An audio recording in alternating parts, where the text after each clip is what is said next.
गांव के छोटे से कोने में एक पुराना घर खड़ा था, जो किसी जमाने में गांव का सबसे सुंदर और आलीशान मकान हुआ करता था। इस घर में 60 साल पहले एक धनी जमींदार हरिहर सिंह अपने परिवार के साथ रहते थे।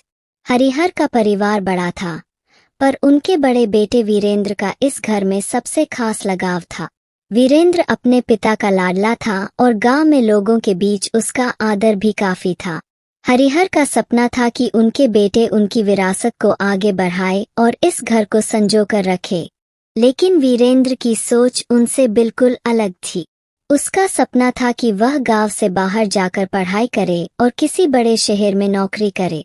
इस विचार से हरिहर के दिल को चोट पहुंचती थी।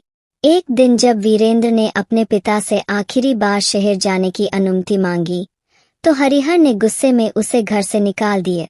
वीरेंद्र ने उस समय कुछ नहीं कहा और चुपचाप अपना सामान लेकर चला गए। वह दिन इस घर के इतिहास में हमेशा के लिए दर्ज हो गए। कुछ साल बाद वीरेंद्र का कोई पता नहीं चला और हरिहर इस दर्द में बूढ़े हो गए। उनकी पत्नी और परिवार के अन्य सदस्य भी वीरेंद्र की चिंता में घुलते रहे। धीरे धीरे घर की रौनक घटने लगी और उसकी दीवारें वीरान हो गई। एक दिन हरिहर इस दुनिया को अलविदा कह गए। उनका सपना अधूरा रह गया और वीरेंद्र कभी लौटकर नहीं आया। इस घटना के बाद गांव के लोगों ने इस घर के पास जाना बंद कर दिया। गांव वालों का मानना था कि इस घर में हरिहर की आत्मा अब भी अपने बेटे का इंतजार कर रही है। कई बार लोगों ने अजीबोगरीब आवाजें और हलचल महसूस की। यह घर अब आवाजों वाला घर के नाम से जाना जाने लगा और किसी ने भी उसमें रहने का साहस नहीं किए। लेकिन कहानी यहीं खत्म नहीं होती। सालों बाद गांव में एक नई हवा चली।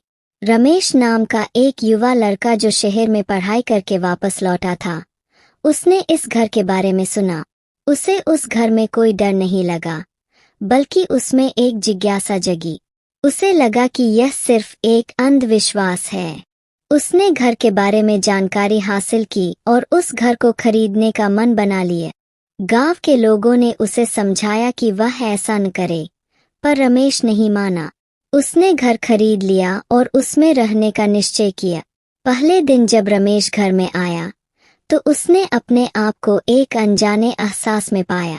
घर की दीवारों पर पुराने चित्र लगे थे, जिनमें हरिहर और उनका परिवार दिखाई दे रहा था। घर के कोने कोने में वीरानी और उदासी का माहौल था, जैसे दीवारें कुछ कहना चाह रही हो। रमेश ने घर को साफ सुथरा किया और वहां रहने लगा। कुछ दिनों तक सब सामान्य चला, लेकिन एक रात रमेश को हल्की हल्की आवाजें सुनाई देने लगी, जैसे कोई घर में चल रहा हो।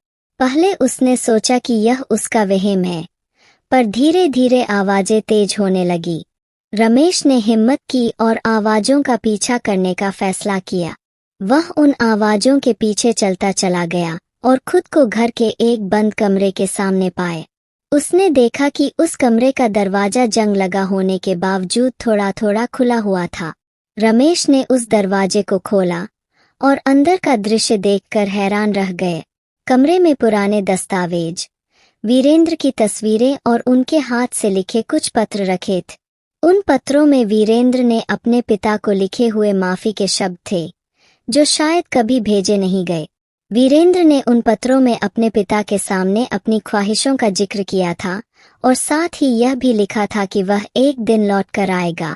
रमेश ने यह सब पढ़ने के बाद समझा कि इस घर में छिपी आवाजें केवल किसी आत्मा की नहीं, बल्कि एक बेटे की अनकही ख्वाहिशों और एक पिता के अधूरे सपनों की है।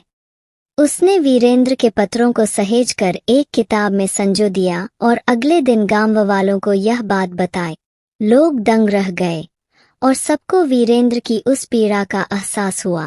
कुछ समय बाद रमेश ने वीरेंद्र की कहानी को गांव में फैला दिया, जिससे लोग अब उस घर को एक अधूरी विरासत की तरह देखना लगे। अब वह घर वीरानी में नहीं बल्कि वीरेंद्र की स्मृतियों और हरिहर के अधूरे सपनों के प्रतीक के रूप में जाना जाने लगा।